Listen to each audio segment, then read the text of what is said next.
So you customized your vintage drum. Can you resell it? Is it yours for life now? How many people are gonna hate you? Should you have done it? Let's answer those questions. These are customized, fully customized. Some might even say ruined. But in the end, these two are my drums. This is a mid-60s Ludwig Pioneer. When I got it, this was in horrible shape. I've had this for a number of years. I ended up buying this with what was supposed to be a club date, and only 2 pieces of the 4 showed up, which was the bass drum and the snare. The floor tom, which is a 14x14, and the rag tom, which is a 8x12, never showed. Whether it got stolen, whether it got lost, or whether it was like a partial scam, I don't know. All I know is that Reverb refunded me all of my money. So I got a snare and a bass drum for free. The drum itself was way gone. It was a Duco, it was blue and silver, and it just could not be saved. So I stripped it, I painted it this color green. I recut the bearing edges to the traditional like round over on the outside and the 45 on the end. I recut the area for the snare bed, and then I cleaned up all the metalwork and put it back together. This one I got for, I think it was $80. It was just a shell. I had all the hardware in-house. I did buy these rims off of Craigslist. I bought 2 sets of them. This is the DW chrome over brass 2.3 or 3.1 millimeter hoop. It is the true hoop, I think is what they call it. Yep, the DW True Hoops. The shell was in such bad shape. It was spray painted burgundy. And it had a lot of fisheyes, which, just in case you don't know, a fisheye is where you can see little bubbles or like pinpricks. Those are called fisheyes. I can't even tell you how many labor hours I spent on this thing to get it down to the bare metal. Once I got it down to bare metal, it was plainly obvious why it was that it had been painted. There was very little original chrome left on it. It was really pitted. It peeled away. It was just in really, really bad shape. So I understood the premise behind redoing it. The execution just wasn't the best. So I went out and bought hoops, bought the heads, bought snare wires, and spent probably about 5 or 6 hours just on the paintwork for this snare over here. This is a 78, by the way. I ended up even doing the inside, which you can see there. This is a glitter paint, which you can kind of see. It's beautiful. I really love the way both of these came out. This one has become actually my go-to snare drum for outdoor, loud, anything that needs to be loud, man. If I'm sitting in with like a rock band or something, I'll take this snare. It's so loud, it's so bright, it hits really, really hard. It's exactly what I never had before. So it worked out great. I will be doing some vintage or some sound samples on these so you guys can hear them. These hoops, man, by the way, are incredible sounding. I don't have anything like these. The vintage ones sound awesome as well, but this is so thick and so heavy that it's badass, man, for rock. This one over here is a Pioneer, like I said earlier. Oh, this, by the way, is a super fine, just in case no one knew. It's awesome. It's good. It's a great snare. It's a good backup snare to have at a gig. It plays really well. Like I said, I'm going to take the top off of this so you guys can see how I recut the bearing edges. It does everything a Pioneer should.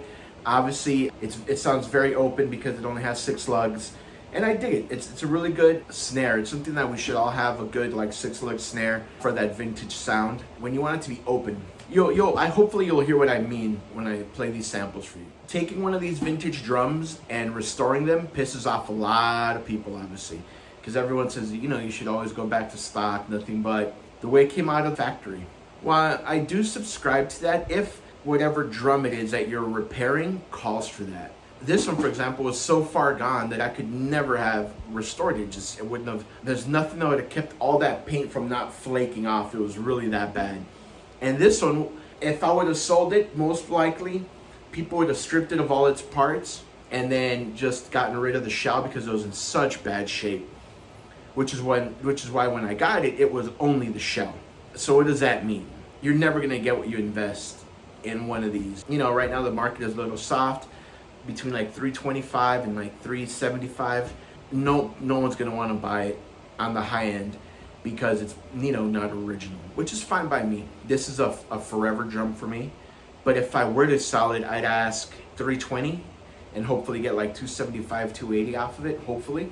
Once again, a lot of people just really shy away from buying something that isn't stock the way it came out of the factory, because they're afraid that if they don't like it or for whatever reason they got to get rid of it in the future, they're not going to get their initial investment back. And that probably rings true for these. This one is a perfect example of a drum where the shell probably would have been thrown away and they would have sold all the parts off of this. Why? Because it's, you know, for one, you have the nickel over brass hoops and all the nickel hardware. You got the baseball bat arm. There's a lot of people out there gouging because they ask ungodly prices for this so that you can bring your snare back to what it would have looked like originally. I decided to go with this green color. I think it came out great. A lot of sanding went into making sure that the paint was nice. I've even had people ask me if that was a stock color because the finish came out really, really well. I then finished it with a flat lacquer because I didn't want it too shiny, but I think it came out beautiful. So to answer your question, guys, if you customize a vintage drum, are you gonna get every penny back? No. But let me show you what I did with this one, okay?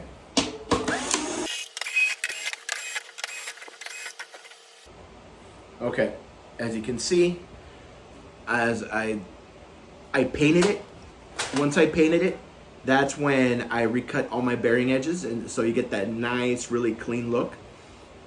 You look at the inside there.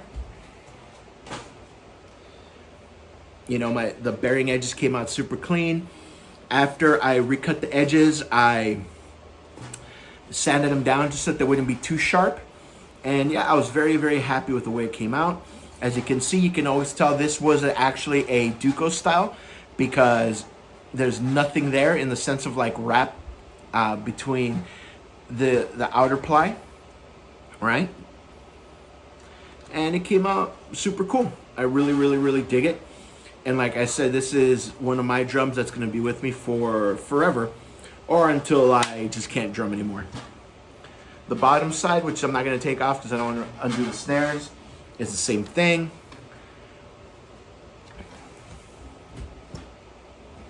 All right, guys, that being said, if you're gonna restore a drum or customize it more than anything else, you do have to know that A, you're not gonna get your full investment back. That means what you paid for the shell plus what you pay for the parts needed to restore. So if you think that you're gonna go custom and get your money back, it's not gonna happen. I have two Supras. I have a mid-60s and this mid-70s one, or late 70s, I guess you could say. Honestly, I like the way this one sounds over the mid-60s one. This one sounds like nothing else that I have. I have 16 snares in my collection.